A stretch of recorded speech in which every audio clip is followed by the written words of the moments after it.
안녕하십니까? 이 자리에 이렇게 오신 우리 VIP님들 환영하고 또 감사하고 또 잘 하신 선택입니다. 일요일 아침 쉬고 싶고 또 놀러 가고 싶고 그렇게 할 수 있지만 하나님께서 우리 마음을 인도해 주셔서 이 자리에서 하나님의 말씀 들을 수 있도록 생명의 길을 들을 수 있도록 은혜 주신 하나님께 또한 감사드립니다. 오늘 함께 나눌 주제는 구원자 예수 그리스도입니다. 예수란 이름에 대해서 안 들어본 사람이 별로 없습니다. 대부분 알고 들어는 봤는데 과연 예수란 이 분이 누군지 어떤 일을 했는지 그게 나와 무슨 상관이 있는지에 대해서는 잘 알지 못하는 그런 분들이 많습니다. 들어는 봤는데 잘 알지 못하는, 오늘 성경을 통해서 하나님께서 알려주신 보여주신 그분에 대해서 전하길 원합니다. 지난 시간에 하나님 앞에 어떻게 돌아갈 수 있을까 이렇게 말씀드렸죠. 회개에 대해서 말씀드렸습니다. 하나님은 차별이 없으신 분입니다. 사람은 차별을 안 한다고 해도 차별이 있고, 기왕이면 무슨 치마요? 네, 다홍치마. 이쁘게 생긴 게 더 마음에 들고 팔은 안으로 굽고, 사람은 공정하게 하려고 해도 나도 모르게 이렇게 그렇게 돼요. 100% 완전하게 될 수가 없습니다. 공정함이 있을 수가 없죠. 그러나 하나님은 차별이 없으신 분입니다. 하나님께 돌아갈 수 있는 길은 차별이 없어요. 어리다고 못 가고, 나이가 더 많다고 해서 못 가고, 돈이 없다고 하나님께 못 돌아오고, 돈이 많다고 지위가 낮다고 이런 거와 상관없이 하나님께 돌아갈 수 있는 길은 차별이 없이 공평하고 누구에게나 길을 열어 놓으셨습니다. 왜냐하면 하나님께서는 모든 사람이 구원을 받으며 진리를 아는 데 이르기를 원한다. 하나님의 뜻은 말지 않는 몇 명 사람들만 구원받고 천국 가고 이게 아니라, 하나님의 이 마음은 성경에서 모든 사람들이 하나님을 욕하고 하나님이 없다고 여기고, 뭔 하나님이 계셔, 죽으면 끝나지, 이렇게 하나님 비방하고 하는 사람들까지도 하나님은 한 번도 그 사랑을 거두지 아니하시고 그분들이 돌아오기를 바라는 마음 가운데 계시죠. 하나님은 사람이 아니십니다. 사람은 몇 번 하다가 인정 베풀고 또 기회 주고 다 주다가도 한계에 다다르면 못 참고 안 되고, 이것이 사람의 한계인데 하나님은 사람과 같지 않으세요. 하나님은 한계 없이 우리 모두를 받으실 수 있는 그런 분입니다. 어떻게 하면 하나님께 돌아갈 수 있을까? 회개에 대해서 말씀드렸습니다. 회개라는 것은 길을 돌이키는 것입니다. 내가 살아온 인생길이 맞고 확실하고 이게 정말 참된 행복의 길이고 안식의 길이고 이게 맞는 길이라면 그렇게 가야겠지만 그렇지 않죠. 그 길이 아니라면 그런 방식에서, 삶의 방식에서 돌이켜야 되는 것이 바로 회개입니다. 하나님 앞에서 회개죠. 송창식 씨가 그런 노래 불렀죠. 술 마시고 노래하고 춤을 춰봐도 가슴에는 하나 가득 슬픔뿐이네. 많이 공감하실 겁니다. 젊어서 또 어렸을 때 이것저것 다 해보고 맛있는 걸 먹어보고 좋은 데를 가보고 무언가를 이루어보고 남들이 인정할 만한 것들을 이루어봐도 왠지 모를 공허함과 허무함이 가슴속에 있는 것입니다. 돈이 있어도, 돈이 없을 때는 있으면 좋을 것 같지만 당연히 좋겠죠. 그러나 없을 때만큼 그런 채워지지 않는 무언가가 있죠. 아무리 좋은 차를 사도 또 좋은 핸드폰을 얻고 좋은 집을 얻는다 할지라도 잠깐은 좋은데 이 마음 가운데 채울 수 없는 이 공허함, 외로움, 고독감, 무엇을 해봐도 뭔가 허전하고 하는 그런 부분들이 있죠. 그 이유를 지난 13시간을 통해서 말씀드렸습니다. 그것은 영혼의 부모님 대신 하나님을 떠나 있기 때문에 그런 현상이 우리 안에 발생하는 것입니다. 부모가 자식을 낳아주고 사랑하시는 부모 곁을 떠나면 다른 곳에서 아무리 먹을 걸 주고 한다 할지라도 채울 수 없는 그 부모의 그 사랑과 그리움이 있는 것인데, 마치 그와 같이 사람은 하나님을 떠나 있기 때문에 그것을 느낄 수밖에 없습니다. 돌아가지 않는 이상 인생은 그렇게 살다가 세월이 살같이 흘러서 금방 그 소년이 중년이 되고 또 할아버지가 되고, 그 곱던 소녀가 주름이 생기고 또 중년이 되고 장년이 되고 또 할머니가 되는 가운데서 인생을 마감할 수밖에 없는 것이 모든 인생의 모습입니다.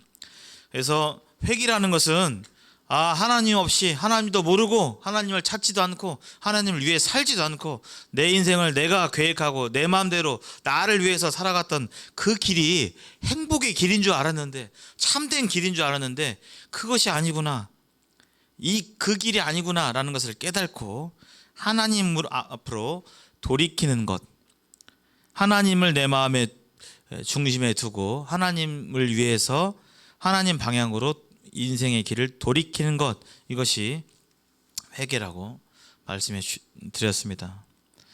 우리 각자 회개한 적이 있는지, 지난 시간에 말씀을 전했으니까요, 일주일 살면서 그런 부분들 하나님께 고백하시기 바랍니다. 어떻게 하면 지금까지 13시간 동안 인간이 나 착하고 괜찮은 줄 알았는데 알고 보니까, 찬찬히 뜯어보니까 그것은 아니었구나 하는 사실을 알 수 있었습니다. 사람은 본래 죄의 씨앗을, 종자를 가지고 태어났고 죄를 지을 수밖에 없는, 근데 죄를 짓고도 죄가 죄인지도 모르고 살아가는 것이 우리네 모든 사람들의 모습이죠. 여기 말씀을 전한 저를 포함해서 여기 먼저 믿으신 성도님 또한 뭐가 뛰어나서, 머리가 뛰어나고 마음이 좀 착해서 먼저 믿은 것이 절대 아닙니다. 절대 그것이 아니에요. 그러면 자랑을만 하죠. 제가 잘 믿어서 제가 이렇게 하나님 믿습니다. 제가 똑똑해서 성경 말씀 잘 깨달아서 그렇습니다. 근데 그것이 아닙니다. 성경 말씀은요, 그런 거와 상관이 없이, 빈부귀천 학벌과 상관없이 마음으로 하나님의 말씀을 마음으로 이렇게 듣게 될 때 하나님께서 그 깨달음을 주세요. 그래서 그 하나님의 말씀에 어떻게 하면 이 근본부터 종자가 죄인 우리가 죄를 안 지으려고 해도 안 질 수 없는, 그냥 나쁜 생각을 안 가지려고 해도 안 가질 수밖에 없는, 그냥 생각이 나는, 누가 그냥 나한테 서운하게 하면 그냥 믿고 복수하고 싶고 짜증나고 누가 원망스럽고 하는 그런 마음들이 우리 가운데 드는데, 하나님께서는 그것을 다 아신다고 그러셨는데 어떻게 하면 이러한 죄를 씻고 구원받을 수 있을까? 저 하나님 나라는 죄가 하나도 없는 것. 왜냐하면 하나님이 죄가 없으신 분이기 때문에, 죄가 한 개라도 있으면 갈 수 없는 것이 바로 천국입니다. 하나님 나라입니다. 만약에 그곳에 죄가 있다고 한다면 그것은 더 이상 천국이 아니죠. 어떻게 하면 내 죄를, 내가 짓는 이 마음의 죄를 씻고 구원받을 수 있을까? 하나님께서 그 길을 성경에 제시해 주셨습니다.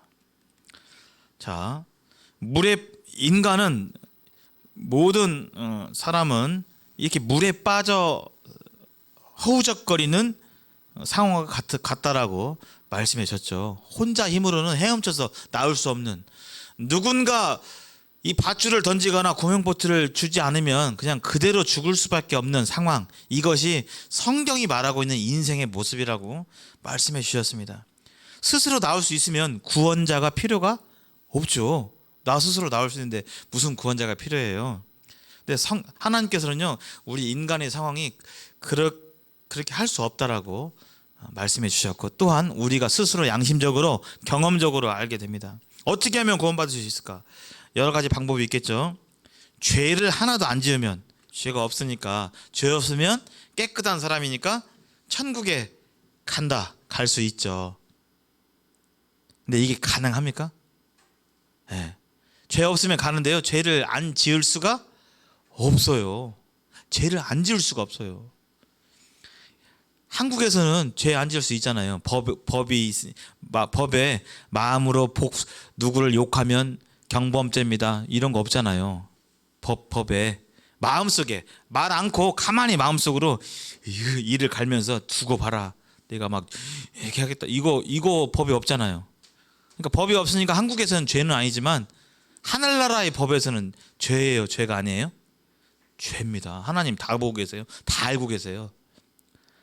안 했는데 할 수가 없어요. 죄를 하나도 안 지으면 된다. 가능하지 않습니다. 우리는 근본적으로 가능하지 않아요. 저부터 포함해서 죄를 안 지을 수가 없습니다. 물론 죄를 좀 더 짓고 덜 짓고 이 차이는 있지만, 그 차이는 있어요. 똑같은 건 아니지만, 그러나 죄를 안 지을 수는 없습니다. 안 짓는 방법으로는 뭘까요? 첫 시간에 말씀드렸죠. 성철 스님 같은 분들은 안 지으려고 했어요.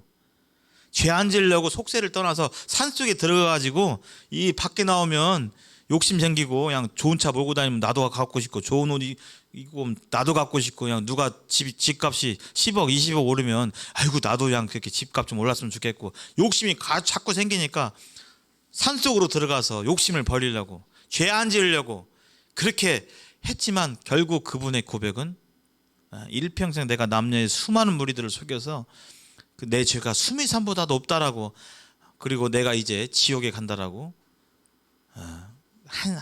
한문 시를 통해서 그 고백을 임종 직전에 밝혔습니다. 죄를 안 지을 수가 없어요. 이 방법은 못 가요. 그러니까 죄를 안 짓는다는 것은 착하게 살아가지고, 내가 착하게 살아가지고 죄를 안 짓고 남에게 이만큼도 잘못 안 하고 그렇게 해가지고는 천국에 못 갑니다. 왜냐하면 그렇게 할 사람이 없어요. 저부터도 못 가요. 두 번째, 죄를 지어도 하나님께 안 들키면 되죠. 우리 한국 사회에서는 그럴 수 있죠.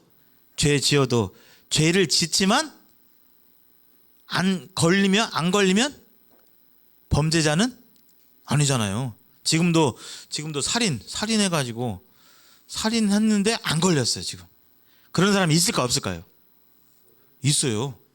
한 명만 있을까요? 좀 더 있을까요? 더 있어요. 모르는데 아마 그런 사람들이 이제 때가 되면 잡히고 증거가 나오고 DNA가 나와가지고, 그런 경우 심심찮게 발견됐잖아요. 화성 연쇄살인 사건, 그분도 사실은 다른 죄로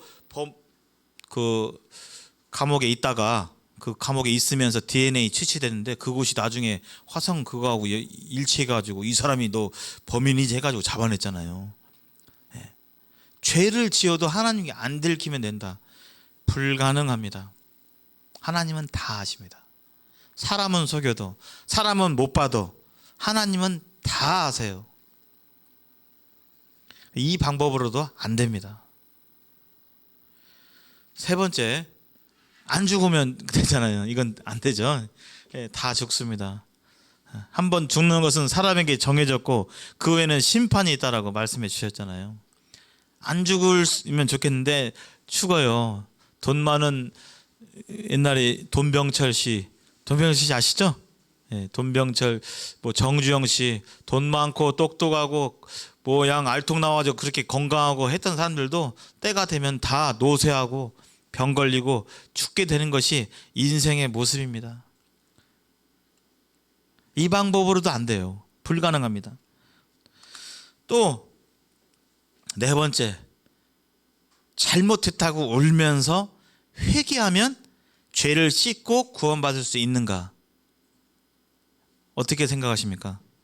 이 방법이 가능하다고 생각하십니까? 잘못했어. 이거 좋은 거잖아. 그래도 자기 잘못을 알고, 아이고 내가 잘못했습니다, 울면서 용서해 주십시오. 그러면 이미 지은 죄가 용서가 될까요? 이 사회에서는 어떻게 할까요? 그렇게 하면 용서해 줄까요? 그렇지 않습니다. 살인죄 저질렀어요. 유괴해가지고, 아기를 유괴해가지고 돈 요구하고 그렇게 실갱이하고 그렇게 피 말리게 하다가 아기는 죽여놓고 잡혔어요. 근데 그 유괴범이 울면서 잘못했습니다, 다시는 안 그러겠습니다. 그러면 너 네 잘못 아는구나, 너 이제 진짜 반성하는구나, 무죄 가라, 이렇게 하십니까? 그렇게 안 하죠. 그건 그거고, 그가 행한 죄에 대한 죄값은 법에서 공정하게 치르게 하는 것이 이 세상의 법입니다. 운다고 해서, 회개한다고 해서 그 지은 죄가 사해지지는 않아요. 더군다나 하나님 나라의 법에서는 이 세상에서는 죄에 따른 형벌이 있잖아요. 한 대 때리면 징역 뭐 1년 이렇게 하는데, 하나님 나라의 법은요, 우리가 로마서 6장 23절에 익히 들어본 말씀입니다. 죄의 삭은 사망이요. 죄 지으면요, 하나님 나라의 법은 죄를 지면 뭐 병 걸리고 이게 아니라요, 죄 지으면 영원한 죽음과 멸망 가운데 있는 그것이 바로 하나님 나라의 형벌이에요. 하나님 나라의 형벌. 울고 회개하는 방법으로는 되지 않습니다. 하나님께서 말씀해 주셨어요. 또 성경 이 앞에 보면 십계명이 있어요. 하나님 너희는 하나님 외에 다른 우상을 섬기지 말고 하나님의 이름을 망령되이 여기지 말고 안식일을 지키고, 이 십계명이 있단 말이죠. 요걸 잘 지키면, 부모를 공경하고 살인하지 말라, 간음하지 말라, 도둑질하지 말라, 요거 10가지 계명을 잘 지키면 가능합니까? 네, 지키면 가능해요. 근데 아까 말씀드렸죠, 이 5번은 뭐하고 비슷해요? 1번하고 비슷해요. 십계명 지킬 수 있습니까? 못 지켜요. 살인하지 말라. 나 살인한 적 없는데, 나 누가 칼로 이렇게 한 적 없는데. 하나님 나라의 법은 누구를 미워하는 것도 살인하는 것이라고 하나님께서 그렇게 간주하십니다. 우리는 그걸 할 수가 없어요. 이 십계명을 지킬 수가 없어요. 십계명을 지키면 갈 수 있는데 지킬 수 있는 능력이 없습니다. 그래서 6번의 5번의 방법으로도 되지가 않습니다. 근데 오늘날 어떤 사람들은 이것을 지키면 갈 수 있다라고 생각하고 열심히 하려고 하는 분들이 계세요. 근데 그것은 애초에 하나님께서 십계명을 주신 목적이 아니에요. 지켜서 가라고 십계명 주신 것이 아니라, 이거 보면서 너 스스로는 못해, 이 십계명 보면 지킬 수 있겠어? 못 지키잖아. 내가 제시한 구원의 길, 구원의 밧줄을 잡아당겨. 그것을 알려주시기 위해서 사실은 십계명을 주신 거예요. 왜요? 자기가 죄인인지를 모르니까 알려주시기 위해서 십계명을 주신 겁니다.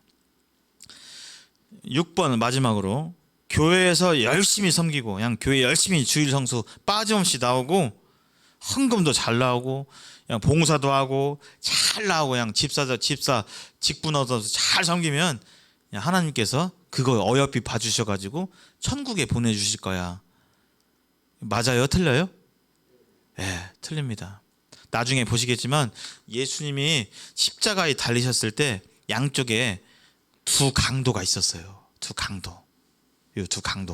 이 강도들은 뭔 짓을 했어요? 강도니까요. 사람이 돈 뺏고 하면서 사람 죽인 거예요. 잡혀가지고 자기 죄로 달렸어요. 요 사람들이 하나님 믿지도 않고 여지껏 자기 마음대로 범죄하며 살다가 자기 죄로 지금 형벌 당하는데, 예수님이 제일 처음에 이렇게 달리셨을 때, 제일 처음에 예수님이 십자가에서 6시간 달리셨는데, 그 6시간 초반부에는 이 두 강도가 요구했어요. 예수님은 하나님의 아들이신데, 아들이시니까 내가 하나님의 아들이라고 얘기한 것 뿐인데, 사람들은 그것을 몰라보고 그것을 죄가 아닌데 죄로 뉘명쓰여가지고 예수님이 십자가에 달리셨는데 제일 처음에 요구했습니다. 뭐 당신이 뭔 하나님의 아들이야, 무슨 구원자야, 이렇게 했는데요. 후에 그 6시간 동안에 얼마가 지난 뒤에 한 강도가 그 예수님이 누구신지를 이 십자가에서 못이 박힌 채로 깨달았어요. 그리고 믿음을 고백을 했을 때 예수님께서 뭐라고 했냐면요, 너는 지금까지 교회 다녔냐? 너는 지금까지 나를 위해서 무슨 헌금을 했냐? 헌신을 했냐? 뭐 했냐? 물어봤을까요? 하나도 안 물어봤습니다. 근데요, 그 강도가 마음 진심으로 하나님, 그 예수님에 대해서 믿는다라고 얘기했을 때, 예수님께서는 그 믿음을 보시고 우리의 행위와 상관없이, 교회를 나가거나 그런 거 상관없이, 네가 곧 십자가에 박혀서 죽게 되는데 얼마 후에 죽으면 네가 나와 함께 예수님과 함께 천국에 가게 될 것이다. 예수님께서 확정 지어 주셨어요. 성경에서 말하는 천국은요, 일정한 많은 시간이 걸리거나 뭔가를 쌓아서 가는 것이 절대 아닙니다. 그 강도와 같이 진실한 마음, 하나님 앞에서 사람이 아니라 진실한 마음 가운데서 하나님을 구하면 하나님께서 주의 성령 가운데 자비를 베푸셔서 그 예수님을 깨닫게 해주세요. 히터를 조금 약하게 해주실까요? 끄시거나 그렇게 더 춥지 않다면. 자, 여기 한번 읽어보겠습니다. 성경 속에 영생이 있는데요. 자, 여기 한번 다시 초반부에 좀 읽어봤는데요. 읽어보겠습니다. 소리 내어서 시작.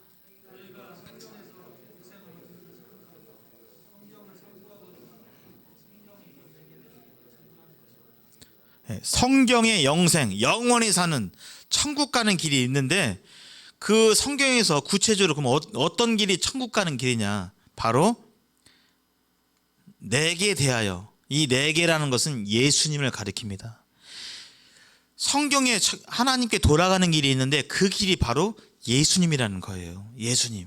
그래서 예수님이 어떤 분인지 알게 될 때, 또 그로 말미암아 믿었을 때 바로 하나님이 예비하신, 보여주신 구체적인 분명한 구원의 길을, 또 영원한 생명을 얻을 수 있게 됩니다.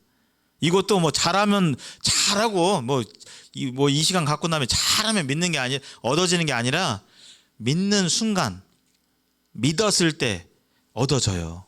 행위가 아니라. 눈에 안 보이죠. 각 사람의 마음이니까. 하나님의 구원 계획을 살펴볼 필요가 있습니다. 지금까지 좀 정리해 보면요, 하나님은 사람과 같지 않은 차원이 다른 그런 절대자이시고 절대 주권자이시고 이 세상을 만드신 주인이세요. 만들었으니까 주인이죠. 사람도 하나님 거고 이 세상 모든 산과 바다와 강물과 모든 산천 초목이 다 하나님의 것이죠. 하나님이 만들었기 때문에. 근데 그분은 절대적으로 선하시고 완전히 거룩하신 그런 분이십니다. 그리고 그러한 가운데서 사람을 아주 존귀하게 만드셨어요. 사람을, 저와 여러분을 유일하게 하나님 형상 따라서 존귀하게 지으셨는데, 우리의 조상 아담 때에 이런 일이 벌어지죠. 아담이 이 마귀가 유혹하는 선악을 알게 하는 나무의 실과를 먹지 말라고 했는데, 그거 먹으면 죽는다고 했는데, 결국은 그가 자신의 의지를 사용해서 자신의 선택으로 그걸 따먹으로 말미암아 이 세상에 죄가 들어오게 됩니다. 그래서 한 사람으로 말미암아 죄가 세상에 들어왔고, 코로나가 한 사람 때문에 다 퍼지는 것처럼 우리 조상 아담 때문에 죄라는 것이 이 세상에 들어왔고, 그것이 사람 사이에 유전이 되어버렸어요. 태어나 보니까 죄인이 된 거죠. 사실은 죄가 우리를 주관하게 되는, 죄를 안 질 수가 없는, 착하게 마음 먹고 착하게 행동하고 싶지만 그렇게 안 되는 이유, 그것이 바로 죄의 종자를 갖고 태어난 우리의 이러한 과거에 있었던 일로 인해서 그 영향권 안에서 있게 된 것이죠. 한 사람 아담으로 말미암아 죄가 세상에 들어오고, 죄로 말미암아 사망이 왔어요. 죄 지으면 죽음의 형벌이 있어야 되는 것에 대해서 하나님께 말씀해 주셨는데, 이와 같이 모든 사람이 죄를 지었으므로 사망이 모든 사람에게 이르렀다. 지구 안에 있는 모든 사람들이 다 한 명도 빠짐없이 역사 이래로, 아담 이래로 태어난, 지금까지 태어나 죽고 수없이 살다간 사람들 포함해서 모든 사람이 그렇게 죄 가운데 태어났고 죄 가운데 살다가 죄 가운데 죽을 수밖에 없는 그런 상황 가운데 있었죠. 그래서 온 지구가 죄로 이렇게 오염됐습니다. 한 사람도 빠짐없이. 근데 하나님 말씀에, 그래서 로마서 3장에서 모든 사람이 죄를 범하였으며, 하나님께서 보시는 관점이에요. 모든 사람이 죄를 범하였으며 하나님의 영광에 이르지 못한다. 모든 사람 속에 내가 포함돼요? 안 포함돼요? 포함되죠. 모든 사람, 내가 죄를 범하였으며 하나님의 영광에 이르지 못한다. 이 말은 하나님 나라에 갈 수가 없다. 하나님께로 가까이 갈 수가 없다는 것이죠. 죄 때문에. 우리가 죄인들 가까이 가고 싶지 않으시잖아요. 여기 전과 37번 특수 강도 절도 막 그런 사람들이 여기 한 10명 있어요. 같이 밥 먹고 있는데 거기 끼고 싶으세요? 혹시 마음에? 거리낌이 있잖아요. 누구나. 죄인들을 가까이 하고 싶지는 않은 것이 사람들의 마음이기도 해요. 하나님은 완전히 거룩하신 분인데, 거룩하신 분이기 때문에 죄와 함께, 죄가 있는 채로 같이 있을 수가 없는 거죠. 그리고 죄 짓는 것에 대해서 죄의 삭은 사망이라고 말씀해 주셨습니다. 절망스러운 상황이죠. 그런데 하나님께서는 여기서 그쳤다라면 절망적인 상황인데 하나님께서 새로운 희망과 새로운 구원의 길을 계획을 세우셨고 그 계획대로 착착착 역사를 진행해 오셨습니다. 하나님의 속성이 있죠. 하나님은 어떤 분이신가? 하나님은 공의와 사랑의 분이라고 앞전 시간에서 충분히 말씀을 드렸습니다. 하나님은 불의를 참지 못하는, 불의를 그냥 넘어갈 수 없는 공정한 분이세요. 더불어서 정말 사랑 그 자체이신 분이세요. 하나님이 이러한 속성들이 있는데 하나님의 이 공정한 속성에 의하면 이 죄에 대해서 어떻게 해야 돼요? 죄에 대해서 넘어가야 됩니까? 심판을 해야 됩니까? 심판을 해야 되잖아요. 그게 하나님의 속성이에요. 심판을 해야 되는 것입니다. 그게 공정한 사회잖아요. 남을 죽였으면 남을 죽이고 막 웃고 있으면 가만히 놔둬야 돼요. 심판해야 돼요. 심판해야 되잖아요. 그게 공정한 사회잖아요. 남 사기쳐가지고 집안 꼴딱 말아먹게 한 사람이 있다면 그 사기친 사람에게 그에 응당한 형벌을 내리는 것이 마땅하잖아요. 그게 공이잖아요. 만약에 그런 사람들이 형벌을 안 받아요. 힘이 세가지고 주변에 백이 있어가지고 형벌을 안 받아요. 공정한 사회입니까? 그렇지 않죠. 저번에 지강원 씨 말씀드렸죠. 유전 무죄, 무전 유죄. 돈 없고 백 없는 사람들은 그냥 몇십 년 살고 돈 있고 그냥 권력 백 있는 사람들은 금방 나오고 이게 뭐냐 해가지고 이렇게 탈주했던 사람. 하나님은 완전히 공의로우신 분이세요. 그래서 이 공의로우신 하나님의 성품에 의하면 죄가 있는 채로 인간들은 다 그대로 심판받아야 됩니다. 그러나 하나님은 또한 사랑이세요. 사랑이 많은 게 아니라 하나님은 사랑 그 자체세요. 이 하나님의 사랑의 이 성품이 바로 이 사랑의 성품 때문에 바로 구원자이신 예수 그리스도가 오신 겁니다. 법대로 하면 다 영원한 지옥 형벌을 받아야 마땅한데요. 하나님은 그것을 원치 않으세요. 근데 법대로 심판을 해야 되겠고, 근데 죽는 것은 원치 않고 어떻게 하셨을까요? 하나님이요. 하나님께서 인간의 몸, 하나님이 인간이 아니신데 영이신데 인간의 몸을 입고 이 땅에 내려오셨어요. 그분이 바로 예수님이십니다. 저 하늘세계 그 거룩한 창조주 하나님께서요, 법대로 하면 심판받고 영원한 멸망 가운데 죽을 수밖에 없는 이 인생들, 모든 인생들을 위해서 살리시기 위해서, 이 인간들을 살리시기 위해서 자기가 인간의 몸을 입고 이 땅에 내려오셨어요. 구원해 주시려고. 그분의 이름이 바로 예수 그리스도이십니다. 마치 재판관이, 아주 공정한 재판관이, 소문난 재판관이 있어요.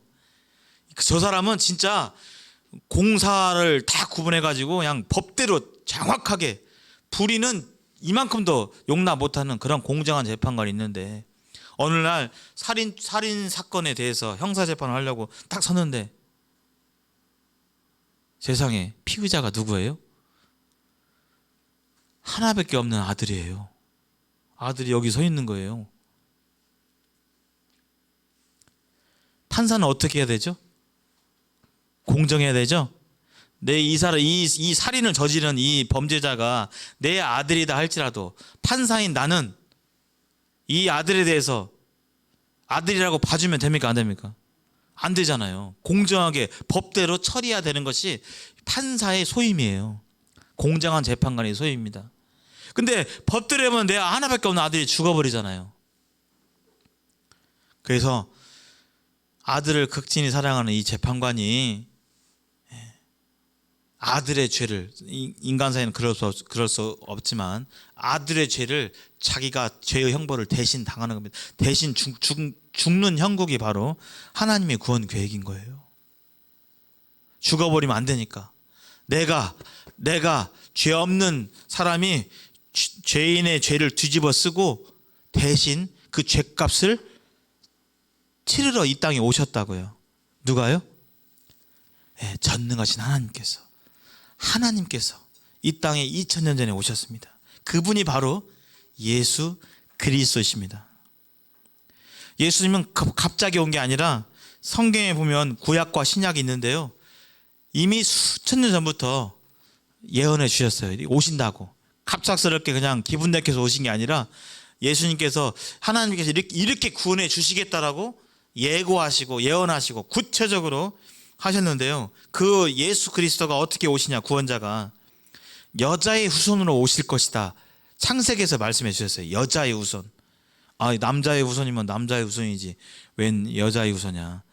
이 여자의 후손은요, 남자와 상관없이 모든 자녀들은 남녀가 관계 가운데서 이렇게 태어나게 되는데, 그런 인간적인 방법이 아니라 여자를 통해서만, 남자와 상관없이 여자를 통해서만 태어날 거다. 그 구원자가 말씀해 주셨어요. 인간 사이에는 그게 불가능하지만 하나님께서는 천지를 만드신 분이기 때문에 이것이 가능합니다. 이렇게 오신다고 약속해 주셨어요. 이미 3000년 전부터. 그리고 그 구원자는 아브라함이라는 이스라엘 민족의 어떤 사람의 후손이라고 말씀해 주셨어요. 성경에 이미 써놨어요. 구원자는 아브라함의 자손이다. 그러니까 아브라함이 자손이 아닌데 내가 메시아다, 구원자다 하고 떠드는 한국 사람들은 다 뭐예요? 성경과 맞지 않는 겁니다. 여기 아브라함의 자손이라고, 구원자가 아브라함의 자손 가운데 온다고 돼 있어요. 아브라함은 이스라엘 사람이에요. 이스라엘 유태인. 근데 자기가 유태인도 아닌데 내가 구원자다 하는 사람들은 가짜죠. 그냥 볼 것도 없어요. 그냥. 그리고 아브라함의 자손 중에서 좀 후대로 내려가면 다윗이란 자손이 많겠죠. 옛날 사람이니까 이렇게 자손이 많겠죠. 그 중에서도 다윗의 후손, 다윗의 자손 가운데 태어날 거라고 말씀해 주셨어요. 성경에 예레미야 22장 5절에. 여기 시간 관계상 찾지는 않겠습니다. 다윗의 자손. 다윗 아시죠? 영어로 데이비드예요. 우리가 흔히 데이비드, 다비드상 뭐 할 때 다 똑같은 이름입니다. 다윗의 자손. 그리고 구체적으로 예수님이 태어나기 전에 몇천 년 전에 어디서 태어날 것인지도 말씀해 주셨어요.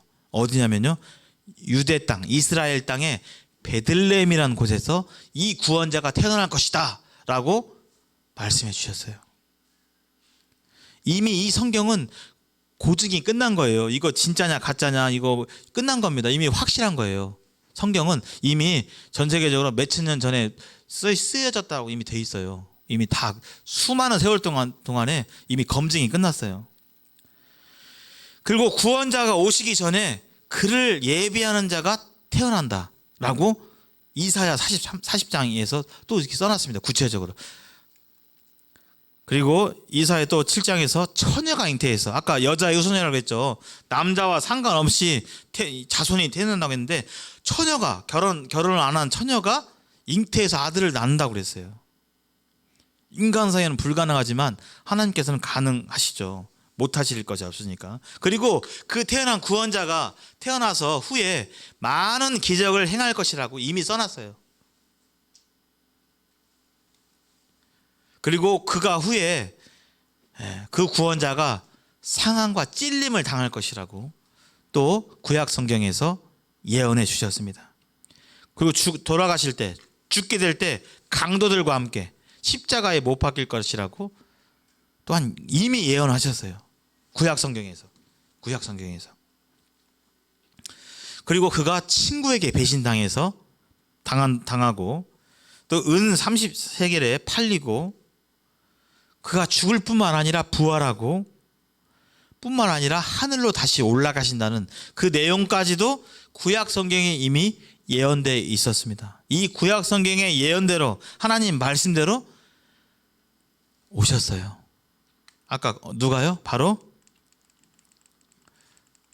하나님 그분, 이분께서. 하나님은 세 분이라고 그랬죠. 성부 하나님, 성자 예수님, 성령 하나님, 이 세 분이 한 분이라고 했는데, 성자 예수님께서 이분은 하나님이시지만 인간의 몸을 입고 오신 겁니다. 그래서 좀 있으면 불에 타버려 죽을 그 개미들을 구원하기 위해서 개미와 차원이 다른 존재인 인간이 마치 개미의 몸을 입고 와서 개미들에게 알려주는 거, 구원의 길을 알려주기 위해서 오신 거예요. 인간은 그렇게 할 능력이 없죠. 그러나 하나님은 가능하십니다. 인간의 몸을 입고 오신 분이 바로 예수 그리스도 구원자 하나님이신 것입니다. 그분은 이 구원의 예언대로 오셨는데요. 여기 뭐 표 다 보이진 않겠습니다. 여기 찾아보시면 다 써 있어요. 어떻게 오시고 구체적으로 그 구원자가 어떻게 행하실지에 대해서 쭉 써 있습니다. 이건 나중에 확인해 보시고요.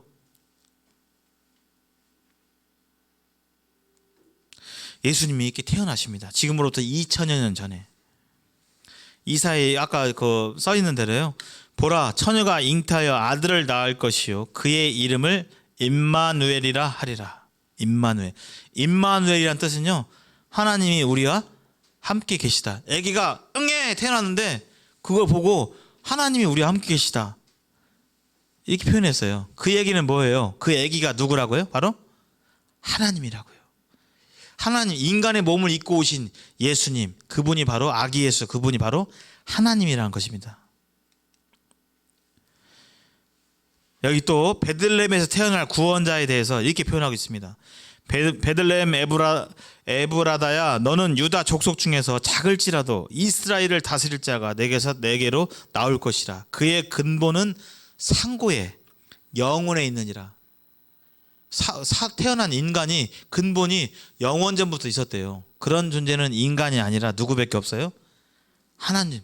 영원전부터 계시고 영원 후까지 존재하신 하나님밖에 없는 것입니다. 아기 예수가 태어난 것에 대해서 이렇게 표현하고 있어요. 바로 이 태어난 아기 예수가 바로 천지를 주관하시는 하나님이시라는 거예요. 그분이 왜 오셨냐? 인간을 구원하러 오셨어요. 우리 같은 죄인들을 위해서. 스스로 자기를 구원할 수 없는, 스스로 뭔가를 죄를 안 지을 수 없는 이 구제불능의 인간들을 위해서 바로 구원하러 오셨습니다. 여기 이사야 말씀, 이는 한 아기가 우리에서 낳고 한 아들을 우리에게 주신 바 되었는데 그 어깨는 정사를 메었고 그 이름은 기묘자라, 모사라, 전능하신 하나님이라, 영존하시는 아버지라, 평강의 왕이라 할 것이라. 한 아기가 태어났는데요, 이 아기를 가리켜서 전능하신 하나님이라고 표현하고 있습니다. 영존하신 아버지라고 표현하고 있어요. 이 예수님은 바로 한 인간이 아니라 인류의 4대 성인이 아니라 지금도 이 우주를 만물을 주관하시고 내 생명, 인간의 생명을 주관하시는 하나님이시라는 거예요. 그분이. 그래서 마태복음 1장 21절, 여기 굉장히 중요합니다. 오늘 시간이 금방 가는데요, 한번 읽어보겠습니다. 시작. 아들을 낳으리니 이름을 예수라 하라. 이는 그가 자기 백성을 그들의 죄에서 구원할 자이심이라 하니라. 오늘날 예수의 이름을 많이 알고 있지만 예수란 이름의 뜻을 잘 몰라요.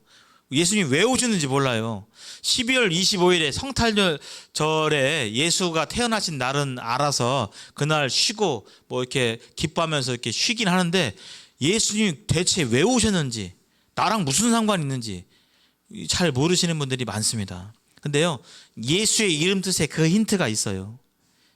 예수란 이 이름 뜻이 뭐라고요? 바로 구원할 자, 구원자로 오신 거예요. 예수님이 왜 태어나셨냐? 인간들을 구원하러 오신 거예요. 나를 구원하러 오신 거예요. 그분이 오시지 않았다면 여전히 인간은 어떻게 방법 없이, 대안이 없이 죽음 가운데서 멸망할 수밖에 없었을 것입니다. 근데 그분이 오셨어요. 2000년 전에. 그리고 구원하러 오셨고 구원의 그 사역을 완성하셨습니다. 그래서 예수는 구원자입니다. 따라서 해보실까요? 예수는 구원자. 예수는 구원자. 네. 성경이 이렇게 얘기하고 있어요. 일부 구원을 얘기하는 일부 사람들의 행실이 나빠서 사람들이 구원에 대해, 구원이라는 말을 듣게 되면 오해하고 뭐 이상한 거 아닌가 이렇게 생각하는 경향이 있는데 그렇지 않습니다. 그렇게 바르게 행실하지 못한 사람들에게 책임이 있는 것이지 예수님이 구원자인 것은 변함이 없어요. 성경이 구원을 얘기하고 있는 것은 변함이 없어요. 오늘날 신천지 교회라든지 어떤 그런 교회들이 사람들이 많이 손가락질하고 그러는데, 그분들 그 이만희 씨가 자기가 하나님이라고 하잖아요. 아까 보셨죠? 아브라함의 자손과 다윗의 자손 가운데 구원자가 나온다고 했는데 이만희 씨가 유대인 아니잖아요. 근데도 이제 그렇게 잘못 행실함으로 인해서, 거짓말하고 이렇게 함으로 인해서 사람들이 손가락질하고 그러는데, 그런 경향이 있는데, 그와 상관없이 예수님은 구원자이십니다. 예수님은 인류 역사의 중심이세요. 믿든지 안 믿든지 인류의 역사, 올해가 몇 년이죠? 2022년이죠. 뭘 기준으로? 그러면 작년이 2021년, 100년 전이 1922년, 쭉 거슬러 올라가면 1년, 0년, 그 전에는 세상이 없었나? 그렇지 않죠. 그 전에도 세상이 있었어요. 근데 그 기준을 뭘로 삼느냐?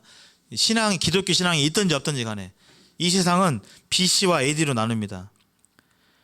그 0년의 기준이 바로, 그 기준이 누구시냐면 바로 예수 그리스도의 탄생이세요. 그래서 BC라는 뜻은 뭐냐면 Before Christ 해가지고 예수님 전에 세상.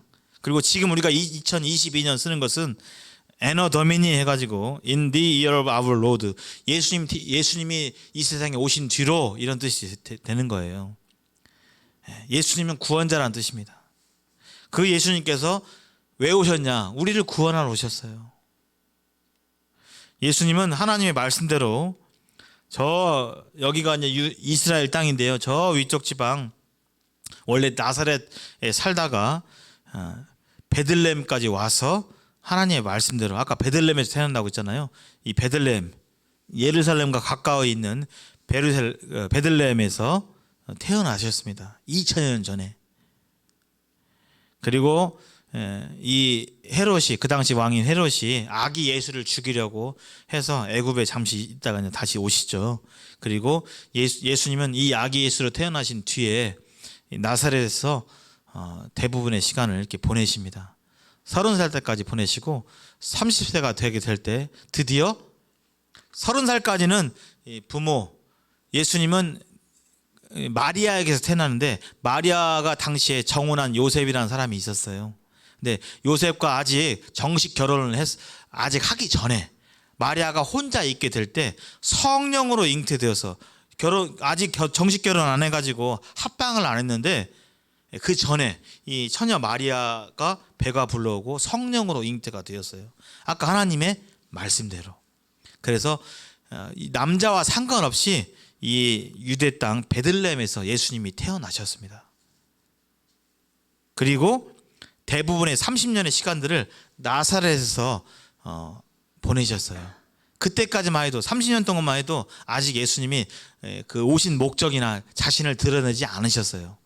근데 30세가 되자 드디어 예수님께서 이 땅에 오신 목적, 왜 왔는지, 그리고 자기가 누구인지를 밝히셨어요. 이때까지만 해도 사람들이 요셉의 아들, 요셉이 목수였어요.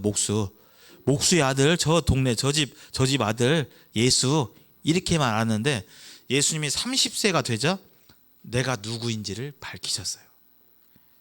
그 첫 번째로, 오늘은 여기까지만 해야겠습니다. 이 시트만 해야겠습니다.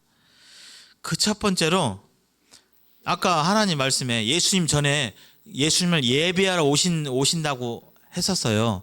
예수님보다 6개월 먼저 태어난 어떤 선지자가 있었습니다.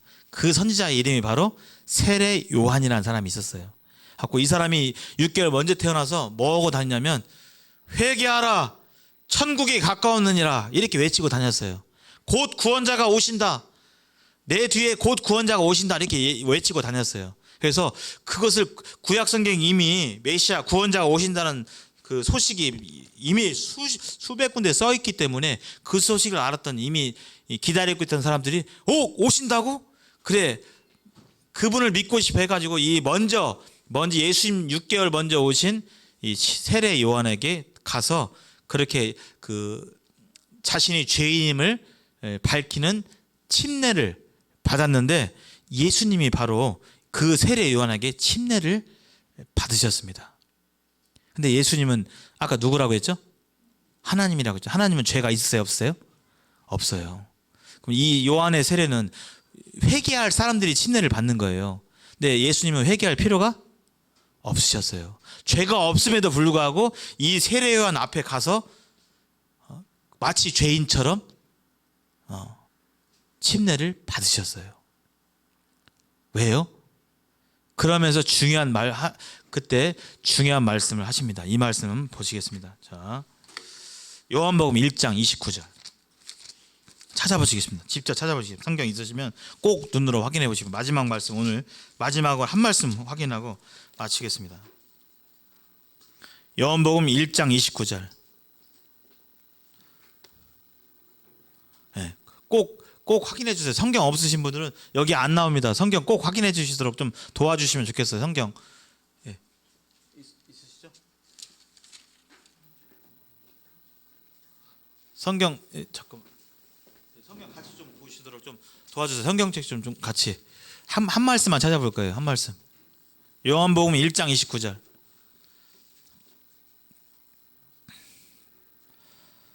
한 목소리로 읽어보겠습니다. 같이.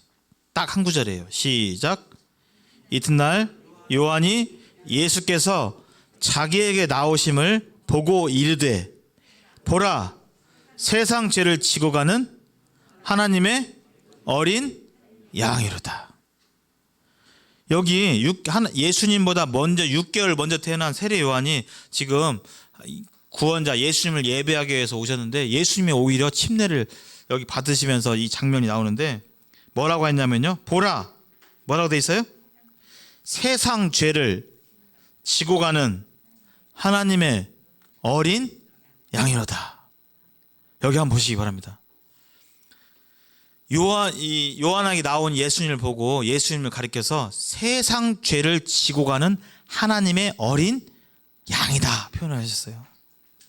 예수님은 하나님이시기 때문에 죄가 없으신 분이세요. 근데 세상 죄라는 것은 뭐냐면 세상 죄를 지금 예수님이 짊어지셨잖아요. 이 죄는 예수님이 지은 죄가 아니에요. 예수님은 하나님이시고 죄를 지을 수 없는 분이세요. 근데 왜 인간의 몸을 입고 이 땅에 오셨냐? 저와 여러분들, 우리의 조상들, 지금까지 아담 이후로 지냈던 모든 사람들의 죄를 대신 짊어지셨어요. 세상 죄라는 것은 뭐냐면 세상 죄라는 것은 저기 왼쪽에 보면 태초에 하나님이 천지를 창조하시니라 하고 세상이 시작됐죠. 그리고 이 후반부 오른쪽에 보면 하나님 말씀에 언젠가 이 세상은 끝이 납니다. 요한계시록 20장 1절에 보시면 내가 새 하늘과 새 땅을 보니 처음 하늘과 처음 땅도 있지 않고 바다도 다시 있지 않더라 그랬잖아요. 이 세상은 언젠가 멸망하는데 아직은 멸망하지 않았어요. 우리가 지금 저 세상 시작과 세상 끝 사이에서 어느 시점에서 지금 우리가 살아가고 있고 이 세상 시작과 끝 사이에 수많은 수십억 수백억 명의 사람들이 살다가 죽고 태어나고 그 일들이 반복되고 있는데 예수님이 짊어지신 그 죄는 어떤 죄냐면 바로 세상죄입니다. 세상죄라는 것은 세상 시작부터 끝날까지 모든 사람들의 죄를 예수님께서 대신 짊어지셨어요. 왜 짊어지셨어요? 그 죄를 어떻게 하려고요? 해결하려고요. 왜요? 인간 스스로 그 죄를 자기가 지은 죄를 해결을 못하니까 안 지을 수도 없고 죄 지은 것에 대해서 어떻게 할 수가 없기 때문에 그대로 가면 멸망 가운데 있을 수밖에 없기 때문에 스스로 구원할 수 없기 때문에 예수님이 하나님이신 예수님께서 죄가 없으신데 이 땅에 육신을 입고 이 땅에 오셨고 이 세례 요한 앞에서 인간의 모든 죄를 다 짊어지셨어요. 그리고 그 죄를 치르셨습니다. 어떻게 해요? 하나님 나라의 법이 뭐죠? 아까 죄 지으면 어떻게 치러야 돼요? 죄는요? 죄의 삭은 사망입니다. 하나님 나라에서 죄 지으면 죽음으로 그 죄를 값을 치러야 되는 거예요. 근데 예수님께서 인간의 모든 죄, 저와 여기 계신 우리 모든 분들의 죄를 2000년 전에 이미 다 짊어지셨어요. 우리가 지금 2000년에 예수님께서 오셨는데 우리가 지금 아직 세상 끝이 아니기 때문에 끝이 안 났기 때문에 이 시점 어딘가에 살고 있겠죠. 이 시점 살고 있는 지금 세계 인구 70억, 80억 되는 사람들이 이 지구 위에 살고 있는데 이 사람들의 모든 죄가 예수님이 지신 세상 죄 속에 포함되어 있어요, 안 돼 있어요? 돼 있습니다. 예수님께서 하나님이시기 때문에 우리가 살고 있는 이 시대의 사람들, 1000년 전 사람들, 3000년 전 사람들, 지금까지 태어난 세상 시작부터 끝날까지 태어나고 살았던 모든 사람들의 죄를 다 예수님께서 지셨어요. 그게 바로 세상 죄입니다. 지셨어요.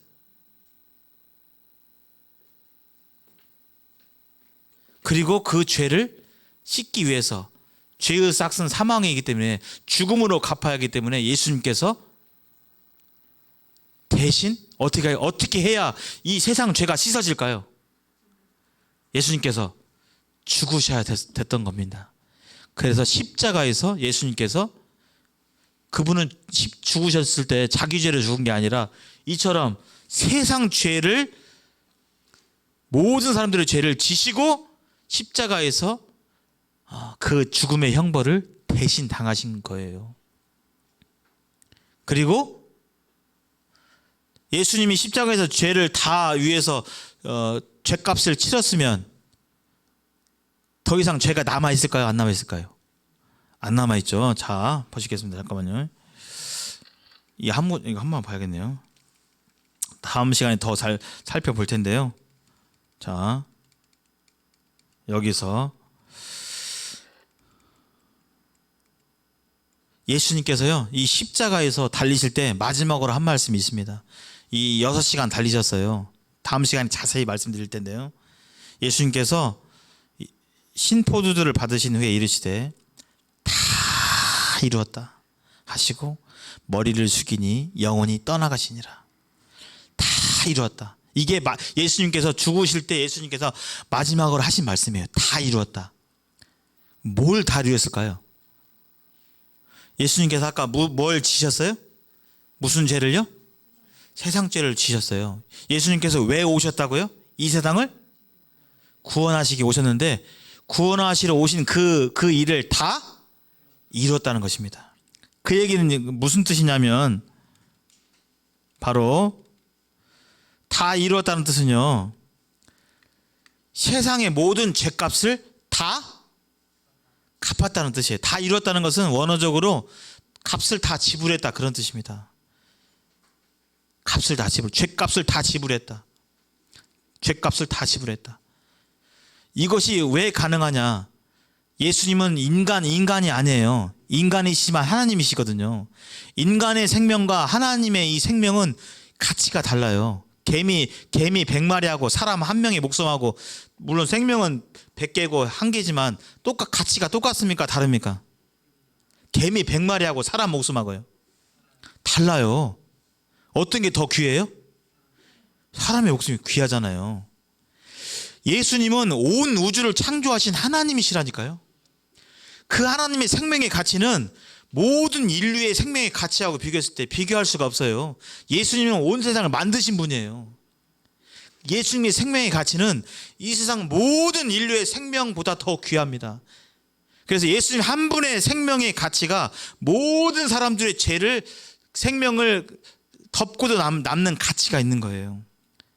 예수님께서 십자가에서 바로 저와 여러분들이 지은 모든 죄를 다 사해 주셨어요. 자신의 생명을 바쳐서.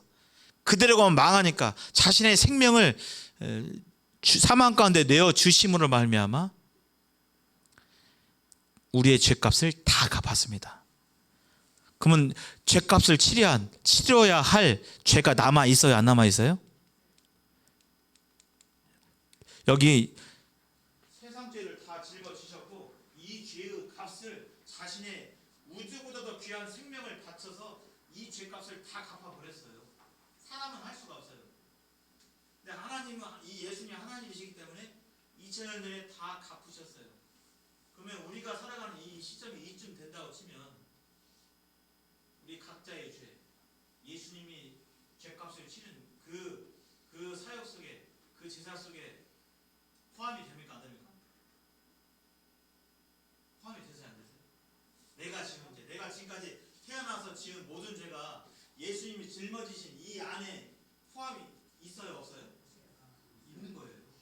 근데 그 죄, 내가 태어나기 전부터, 아니 내 부모님의 모든 죄까지도, 이 세상 모든 사람들 죄, 내 죄, 앞으로 내가 지을 죄까지도, 내가 앞으로 지을 죄까지도, 앞으로 죄 안 지은다고 해서 안 지는 게 아니잖아요.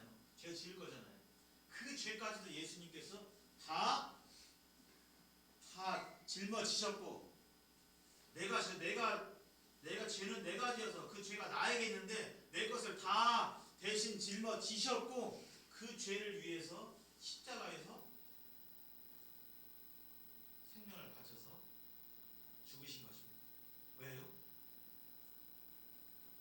저와 여러분들을 예수님께서 너무나도 사랑하시기 때문에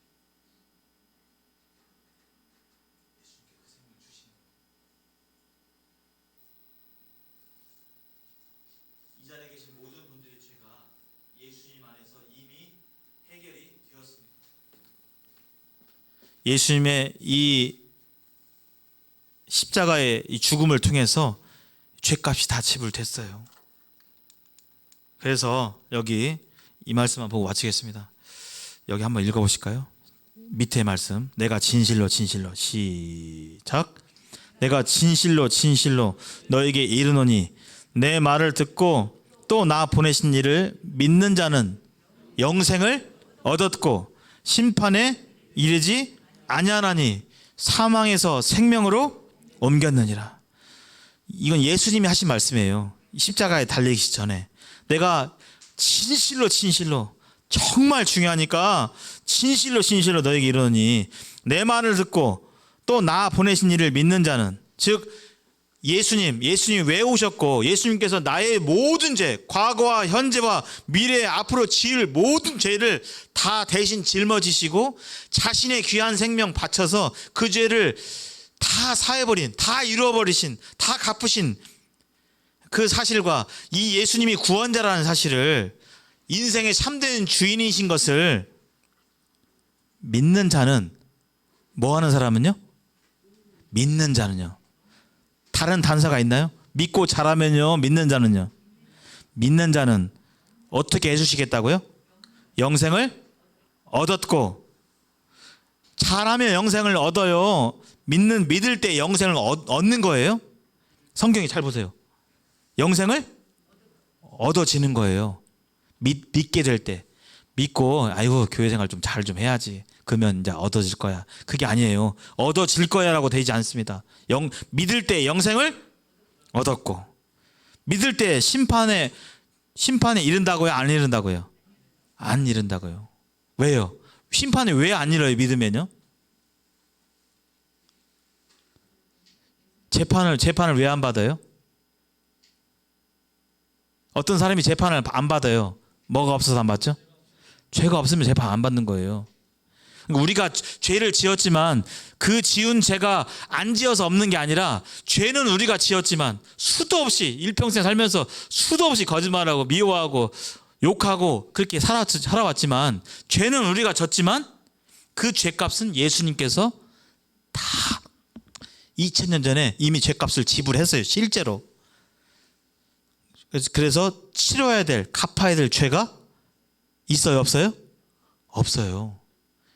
음식값을 이미 누구한테, 이 사람은 아주 귀중한 분이니까 이 식당에서 10년 동안 내가 그 하루 3끼, 하루에 한 끼 10,000원 해가지고 다 미리 10년치를 지불하면 그 사람은 계속 10년 동안 음식을 먹어도 음식값이 나오는데 지불할 필요가 있어요 없어요?